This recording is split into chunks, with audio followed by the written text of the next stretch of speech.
Les mesures en faveur du pouvoir d'achat qui se sont multipliées ces derniers mois et qui vont avoir un impact plus ou moins direct sur notre porte-monnaie. Bonjour Laurent. Bonjour David. Laurent Saillard, journaliste au magazine Le Revenu. Comment on fait pour y voir plus clair, faire le tri entre toutes ces mesures qui sont de nature très différente mais qui peuvent nous aider et qui sont bons pour le portefeuille? Oui, il y a eu beaucoup de choses, parce que cet été, il y a eu donc ce qu'on appelle le paquet pouvoir d'achat, donc la loi sur le pouvoir d'achat et puis la loi de finances rectificative 2022. Il y a eu des décisions réglementaires depuis, il y a tout ce qui est en préparation dans le projet de loi de finances 2023. Oui. Comment se retrouver dans tout ça? Parce qu'en fait, il y a beaucoup de choses. C'est des mesures faites pour contrer cette inflation qu'on évalue à 5,8% en France. On sait qu'elle est supérieure à l'étranger. Alors, il y a un sujet sur lequel déjà on est directement concerné parce qu'on ne peut pas en profiter. C'est la remise de 30 centimes par litre de carburant à la pompe et parce qu'en fait, elle expire à la fin du mois d'octobre. Donc, on espère que... Enfin, elle est réduite. Alors, elle expire sous la forme de 30 centimes. Elle va être réduite effectivement donc jusqu'à la fin de l'année, sur les 2 derniers mois, à 10 centimes. Et après, c'est terminé. Alors, il y a aussi, dans le cas du réseau Total Énergie, une petite aide supplémentaire de 20 centimes. Peut-être que celle-là sera un peu prolongée, mais voilà, c'est disons une première mesure qu'il faut utiliser tout de suite dès que ce sera possible. Côté revenu, oui. Et dans le même ordre d'idée d'ailleurs, puisqu'on parle voilà, dans le même ordre d'idée sur l'énergie, il y a une mesure qui, elle, s'applique au 1er janvier, qui va limiter la hausse du tarif réglementé du gaz et de l'électricité à 15% au lieu d'une hausse de marché qui est à peu près d'un peu plus de 100%. Oui, je crois que c'est 120-125%. Du côté des revenus du travail, qu'est-ce qu'on a à se mettre sous la dent? Alors, il y a aussi des choses, effectivement. Alors, il y a notamment le déblocage anticipé possible de l'épargne salariale avant la fin de l'année sur un montant de 10 000 € exonérés d'impôt sur le revenu après prélèvements sociaux sur les gains éventuels. Là, il faut faire quand même quelques petites précisions. D'abord, ce n'est pas possible pour tout le monde. Il faut qu'il y ait un dispositif de participation et ou d'intéressement dans l'entreprise. Donc, les autres entreprises n'y ont pas accès. Ça ne peut pas être sur des plans d'épargne retraite entreprise, par exemple. Il faut que ce soit vraiment dans le cadre d'un dispositif donc de participation ou d'intéressement. Concrètement, en fait, c'est un dispositif qui doit en plus être fait sur des sommes qui ont été versées avant 2022. C'est antérieur au 1er janvier 2022. Mais néanmoins, ça peut, pour ceux qui remplissent toutes les conditions, permettre d'avoir, avec une exonération d'impôt sur le revenu, un montant de 10 000 € qui est plus rapidement disponible, parce que vous savez que normalement, ces sommes doivent être immobilisées au minimum 5 ans. Alors, après, il y a une prime, il y a aussi la fameuse prime Macron qui change un peu de nom. C'est la PPV. Qui s'appelle la prime de partage de la valeur. Finalement, c'est plus explicite, effectivement. Alors, elle revient sous une nouvelle forme, et en l'occurrence d'ailleurs, jusqu'à la fin de l'année 2023.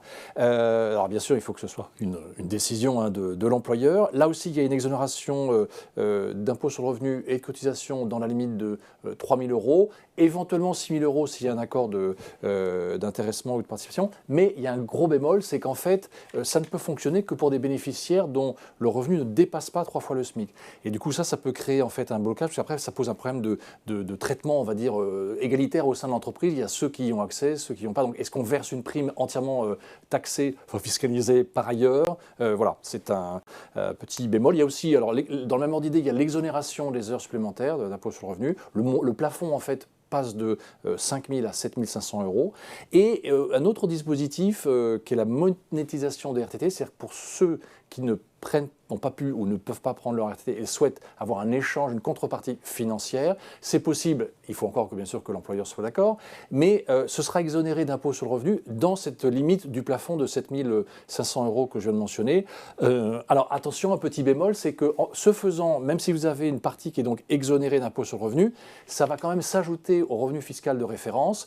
Et donc, il faut juste s'assurer qu'on ne va pas, si on a par exemple des prestations sociales, des allocations familiales qu'on touche sous conditions de ressources, que ça ne va pas impacter effectivement là-dessus. Et de façon anecdotique, une petite mesure aussi, c'est sur le ticket restaurant qui était bloqué hors crise sanitaire à 19 € depuis 2014, il passe à 25 €. C'est juste une commodité, 25 € par jour, pardon. Les restaurateurs font un petit peu la tête parce qu'il y a eu une extension, elle plus limitée dans le temps jusqu'à la fin de l'année 2023, sur l'univers des produits alimentaires en tout genre, au-delà de la seule restauration. Question allègement d'impôt, on a quoi?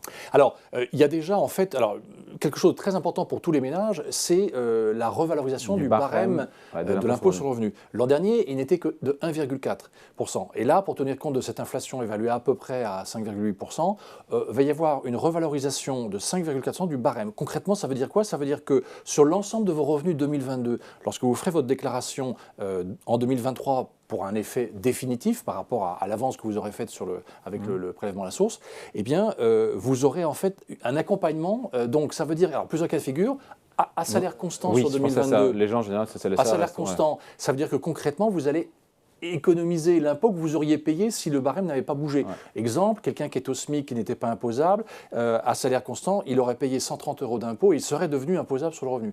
Autre exemple, alors totalement différent, vous prenez un couple avec 2 salaires et 2 enfants et admettons un montant mensuel de 7 000 € par mois, eh bien lui, il va économiser à peu près 900 € d'impôt. Et pour ceux qui ont la chance ou qui auront la chance d'ici la fin de l'année 2020 d'être augmentés, imaginons par exemple de 5%, parce qu'en ce moment, il y a beaucoup de négociations dans les entreprises, eh bien là, le salarié va éviter de devoir payer un surplus d'impôts. Cet accompagnement du barème va faire en sorte que ça va un petit peu neutraliser finalement l'augmentation par rapport à la taxation possible. Bon, on passe vite sur la redevance audiovisuelle. Oui, donc 138 €. Alors là, mais c'est tout de suite et pour tout le monde, y compris pour ceux qui payent encore la taxe d'habitation en 2022. Hein, c'est tout le monde. C'est une mesure donc votée cet été, et donc elle disparaît pour tout le monde dès cette année. En revanche, pour ceux qui payent encore la taxe d'habitation sur la résidence principale, ils vont avoir un abattement de 65% et l'an prochain seulement, elle disparaîtra.